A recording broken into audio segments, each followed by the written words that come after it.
Bonjour, c'est Cryptolis, bienvenue dans la quotidienne, notre rendez-vous de 8h du lundi au vendredi pour analyser les news crypto, le marché et bien évidemment le Bitcoin. On commence tout de suite par les nouvelles de ce vendredi 2 septembre 2022. Bybit nous annonce son partenariat avec USDC à travers sa société qui s'appelle Cycle, donc très grosse société présente dans les crypto-monnaies qui fournit le stablecoin USDC pour créer autour de Bybit justement un spot USDC, à savoir qu'il n'y a pas si longtemps, ils ont introduit leur perpétuel USDC, et c'est une des raisons pour lesquelles j'aime beaucoup Bybit. On continue dans les nouvelles avec Celsius qui demande la permission pour pouvoir laisser certains utilisateurs faire des retraits, mais cela concerne uniquement ceux qui sont en custody ou withhold, avec des wallets inférieurs à 7575$. C'est très très précis. Et donc tous ceux qui ne sont pas dans ces caractéristiques, ou qui sont même en borrow and earn, donc qui gagnent en fait des intérêts, ou qui avaient leurs fonds placés en intérêts, ne font pas partie de cette catégorie-là. On attend le retour du juge pour savoir si ça a été effectué, mais déjà c'est plutôt une bonne chose. Il y a un minimum de personnes qui récupérera ces fonds, voir comment ça va se passer. On attend toujours la fin du rachat de Celsius et des différentes offres qui sont effectuées.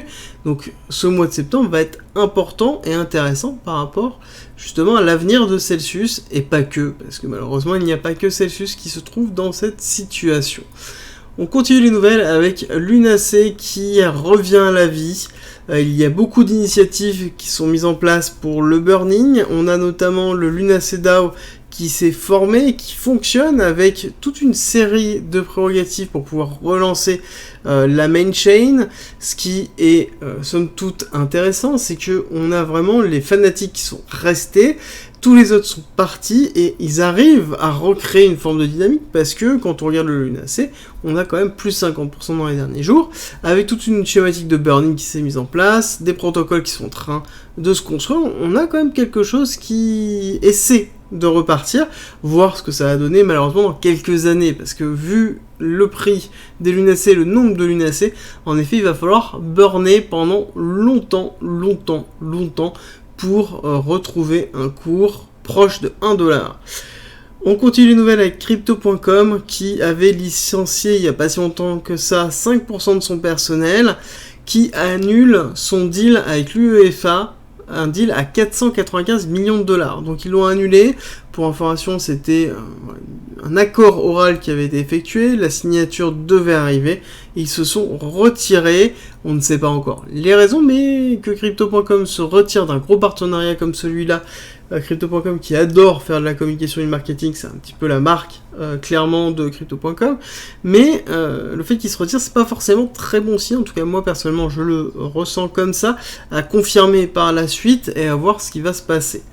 Ensuite, dans les bonnes nouvelles, nous avons AAV qui a obtenu sa licence d'établissement de monnaie électronique en Europe pour pouvoir continuer son ascension. Donc AAV, très gros protocole de la DeFi sur Ethereum, et pas que, ils sont portés sur beaucoup de blockchains, et surtout c'est un vrai protocole décentralisé, avec un DAO très fort, et ils ont voté le lancement du Go, donc GHO, qui est leur stablecoin. Et à côté, nous avons un teasing qui est effectué sur une carte bleue AAV, pourquoi pas. À savoir que un des rares à vraiment arriver à pouvoir le faire sera certainement AAV, à travers le nombre de TVL monumental qu'ils ont. Et on a aussi, n'oubliez pas, Curve qui a explicité que certainement ils allaient avoir leur propre stablecoin qui sortent, mais ce qui est logique, vu la TVL qu'ils ont, donc la Total Value Lock, donc le nombre de cryptos et de fonds bloqués sur leur protocole, il est logique que derrière ils soient capables de pouvoir générer un stablecoin over-collateralized, donc ça veut dire avec beaucoup plus de collatéral que prévu. On terminera les nouvelles sur l'état du marché de l'emploi américain à 14h30, c'est la nouvelle du jour. À être sûr de valider, il faut qu'on soit identique, voire même qu'on continue à diminuer. Ce serait un signe fort montrant que l'emploi américain est au beau fixe, et que justement la notion de récession technique dans laquelle nous sommes n'a assez peu d'importance par rapport au prix de l'emploi. Par contre, si on repart à la hausse, forcément ça va être très très compliqué pour Biden, notamment on rappelle qu'on arrive dans les mid-terms, donc on est dans une période très critique pour les Américains, avec forcément les Trumpistes qui sont pas si loin que ça. On va terminer avec les nouvelles, on va attaquer la partie technique dans peu de temps. Petit rappel avant, on a le Discord qui est à disposition, je vous invite vraiment à y aller parce qu'il y a beaucoup d'informations, que ce soit des guides, que ce soit des discussions, que ce soit des canaux sur lesquels vous pouvez poser vos questions sur tous les coins, sur la fiscalité, sur le trading, sur l'investissement, sur la crypto, sur la blockchain, sur le développement. N'hésitez pas, il y a vraiment beaucoup de choses qui ont été faites. Et justement, je vous ai fait une vidéo à la fin de cette vidéo pour vous présenter le Discord. Je vous ferai une vidéo à jour parce que ça évolue énormément et c'est avec plaisir que je vous montre tout ça. En tout cas, n'hésitez pas à nous rejoindre, tout est en description et en commentaire. Je vous dis à très vite sur le Discord. On va attaquer tout de suite la partie technique. Alors, cette partie technique commence par notre rituel habituel de présentation de notre hypothèse héliotiste qu'on défend déjà depuis très longtemps.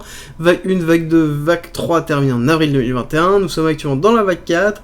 Vague 4 effectuant A, B, C, donc retracement classique, avec une B qui a pris la liquidité du top. Nous avons une C qui a fait une extension qui est logique.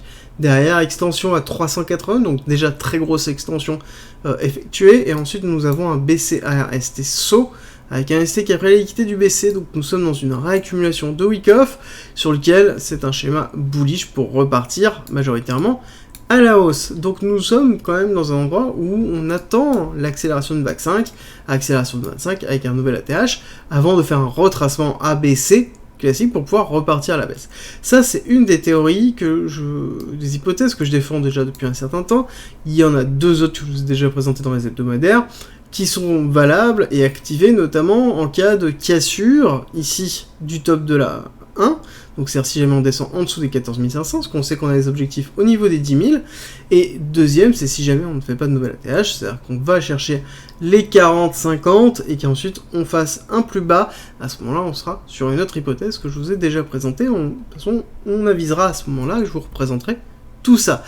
On attaque avec un zoom de ce qui est en train de se passer, de cette partie de STB, parce qu'on est sur une accumulation de week-off dans cette zone-là en SCAR, ST, AR, STB, donc là on est dans la prise de liquidité, on est dans la partie basse, et dans cette partie basse, nous avons une accumulation qui se trouve ici en psy SCAR, ST, quelque chose de classique, et là nous sommes en structuration d'un canal haussier de liquidité, donc un cric sur lequel nous avons fait une première accélération haussière pour prise de liquidité, deuxième accélération baissière pour prise de liquidité, donc on a pris la liquidité au-dessus et en dessous de ce cric, donc on est sur quelque chose qui est plutôt cohérent. Ensuite, on a toujours ce SC, dans une accumulation de week-off, on va chercher la liquidité. Est-ce qu'on va chercher la liquidité du cric ou du SC? C'est à déterminer, c'est ce qu'on essaie de voir en ce moment. Pour l'instant, on est dans des targets qui sont cohérentes, on va aller les voir tout à l'heure.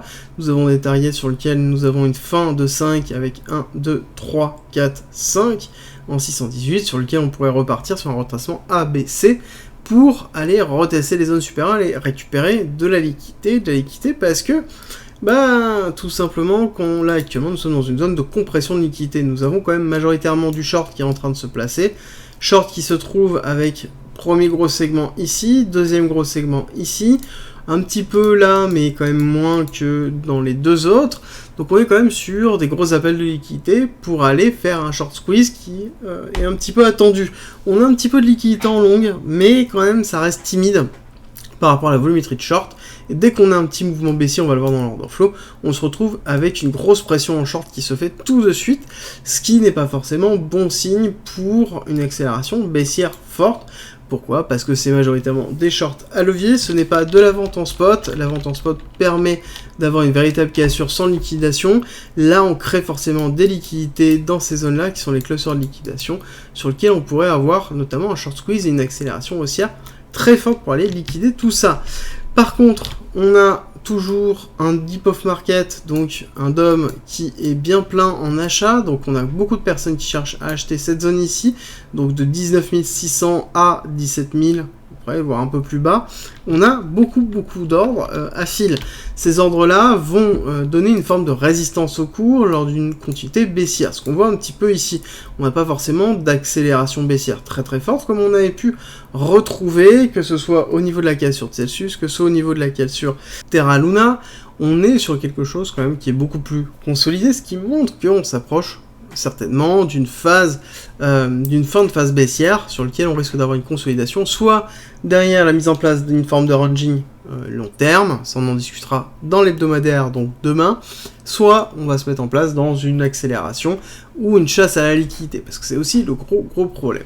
Et chose qu'on va avoir justement en zoomant ici, on va se rendre compte qu'on est bien dans une chasse à la liquidité, parce qu'on a toujours cette phase de compression. Voilà, je vous ai dit qu'on allait rentrer dans une compression, qu'est-ce qu'on voit? On est en train de comprimer ici, on ne fait pas de haut de plus en plus haut, on ne fait pas de bas de plus en plus bas, on fait des hauts de moins en moins hauts et on fait des bas de moins en moins bas. Donc on est vraiment dans une compression des liquidités qu'on retrouve aussi au niveau du momentum. On sait que quand on a ça, c'est signe généralement de la préparation d'un mouvement fort pour aller chercher les liquidités, ce qui est le principe d'un marché à court de liquidités, comme actuellement le marché des cryptos.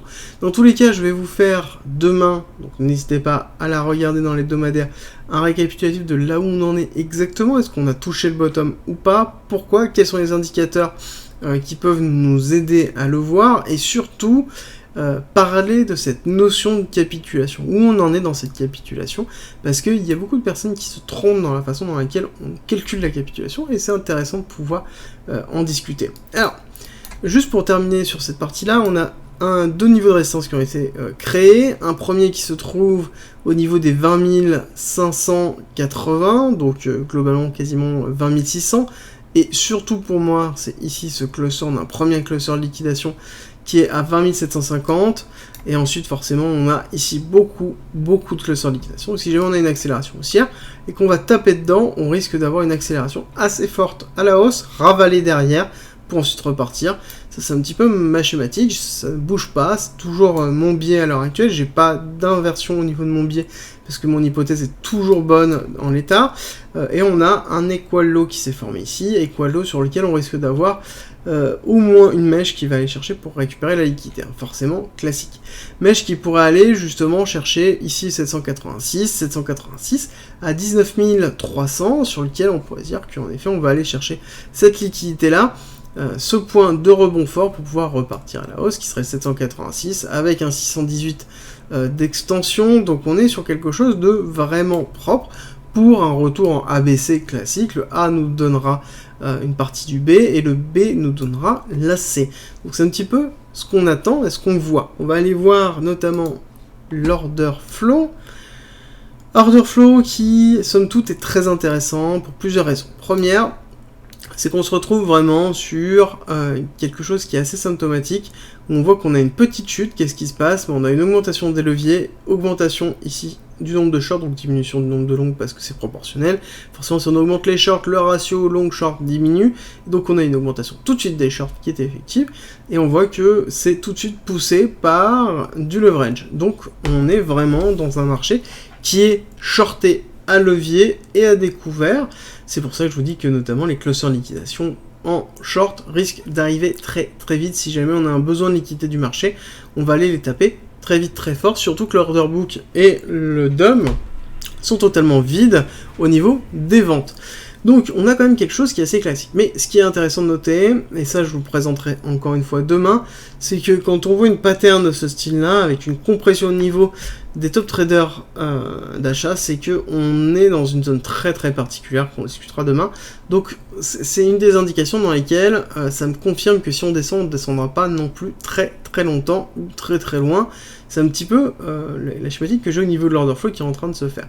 On est toujours très leveragé, ce qui est logique, et on est toujours pas redescendu en dessous ici des 11 000, donc des 110 000 exactement, excusez-moi, des 110 000 en open interest, donc on est toujours ultra leveragé avec beaucoup de leviers. On voit qu'on est à 2,6 ici en ratio, donc on a très peu de spots sur le marché, ce qui explique le manque de liquidité. Vraiment, on a un manque de liquidité, donc majoritairement les gens sont en spot et sont en futur, excusez-moi. Et donc forcément, ça veut dire que tout se fait au niveau du contrat perpétuel. Et le fait de tout avoir en contrat perpétuel fait qu'on a beaucoup de clusters de liquidation et donc un marché qui peut bouger très vite, très fort à cause des clusters de liquidation, parce qu'on se retrouve sur un marché qui a peu de liquidité, mais qui fait beaucoup de volume avec peu de liquidité, grâce notamment au levier qui crée des clusters de liquidation et donc forcément des mouvements de prix erratiques, ce qu'on peut voir à travers l'order flow. Là actuellement on a quand même un order flow qui nous indique qu'on essaie de shorter le marché à leverage. On est toujours plutôt positif, mais j'aurais aimé qu'on repasse au niveau des 54. En repassant au niveau des 54, ça aurait été positif pour une continuité. Là, le fait d'être assez bas et assez proche des 50 dans cette zone-là me fait confirmer que si jamais on descendra vraiment pas trop loin avant de remonter assez fort. Et on le voit bien aussi au niveau du long short classique. On a bien le retour de notre inversion. Ici, on a une chute, ici on a une augmentation, ici on a une chute, on a une augmentation. On retourne dans notre inversion, donc on est sur un schéma classique, on retourne dans quelque chose de classique au niveau de l'order flow. On va faire un tour sur le Nasdaq.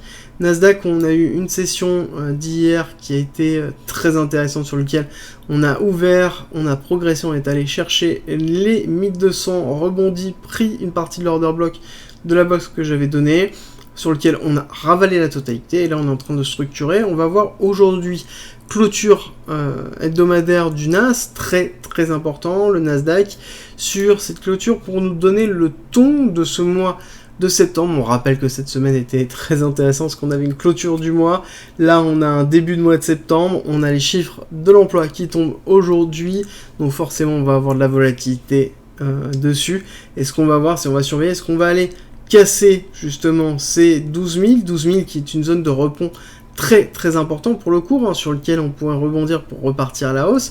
Là-dessus, ça va être vraiment déterminant. Ou est-ce qu'on va juste chasser la liquidité pour aller chercher la liquidité qui est à 11 832, ou est-ce qu'on va vraiment construire sur les 12 000 pour repartir à la hausse. Si jamais on break les 12 000, là c'est compliqué. Là c'est compliqué parce que ça veut dire que globalement, on va aller chercher les liquidités qui se trouvent là à 11 500 et voire même 11 000. Et donc, par contre, là, on serait vraiment pas loin d'une cassure. Si on casse, ça voudrait dire que là, on valide le fait que c'était juste un rebond partiel technique avec un break-off structure mineur, donc du bruit de marché, sur lequel on aura une continuité baissière pour aller chercher comme target 10 500. Target suivante, c'est 9500. Donc là, on parlerait d'une continuité baissière qui représenterait, hop, tac, 26% au plus bas.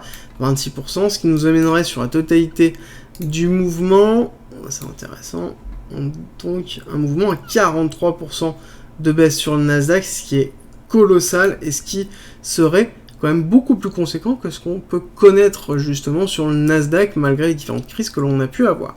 On va aller regarder rapidement le DXY, donc l'indice dollar, très intéressant. On est allé chercher justement l'objectif que je vous avais donné. On est allé chercher ce 110 qui correspond notamment à l'objectif 2. On voit qu'on s'est fait rejeter. La bougie a été partiellement ravalée, bon très peu quand même. Et là on commence à avoir une thématique. Alors si jamais on casse et qu'on part sur une consolidation là-dessus, même si on fait un retracement effectif pour repartir, bon, bah, le prochain objectif c'est 121, et donc là ça a des gros impacts aussi d'ordre général sur l'ensemble de l'économie, et sur l'économie américaine, avec aussi l'économie mondiale. Plus on va avoir un DXY fort, plus on va avoir une augmentation de l'inflation sur l'énergie, et notamment le pétrole. Rejoins le Discord, c'est un lieu unique qui réunit toutes les informations sur l'investissement, le trading, la crypto-monnaie et la blockchain. Tu y trouveras notamment toutes nos annonces, une bibliothèque remplie d'informations mises à disposition gratuitement pour tout comprendre, des salons de discussion pour pouvoir progresser ensemble sur la crypto-monnaie, la blockchain, le minage, la fiscalité, la DeFi bien évidemment, et ensuite l'analyse technique avec la partie débutant, expert, sur les indices, sur même le trading en général. Ensuite tu as la partie communautaire avec nos signaux bien évidemment, et ensuite les services communautaires, donc de la communauté à la communauté, ainsi que les annonces de recrutement et des salons de discussion pour discuter de chacun des coins, de tes coins préférés. Ensuite, en étant membre du Discord, tu as accès à cryptolis.fr avec plein de guides écrits mis à disposition gratuitement, ainsi qu'un ensemble de vidéos mises à disposition gratuitement, sur lequel tu vas y retrouver plein d'informations pour pouvoir te former notamment sur la psychologie, la DeFi, l'investissement, le trading, l'analyse technique bien évidemment, ainsi que les futurs, la gestion des futurs, construire sa propre stratégie, comprendre la technologie de la blockchain et encore avoir accès aux lives, tout simplement rediffusés, qui sont sur le Discord où on traite justement de sujets d'actualité et on discute ensemble et on va plus loin. D'ailleurs, si tu veux aller plus loin, le premium est à disposition et n'hésite pas à nous rejoindre sur le Discord et à poser des questions dessus. Tu auras toutes les informations. Si tu aimes mon contenu, like, partage et abonne-toi, ça m'aide énormément.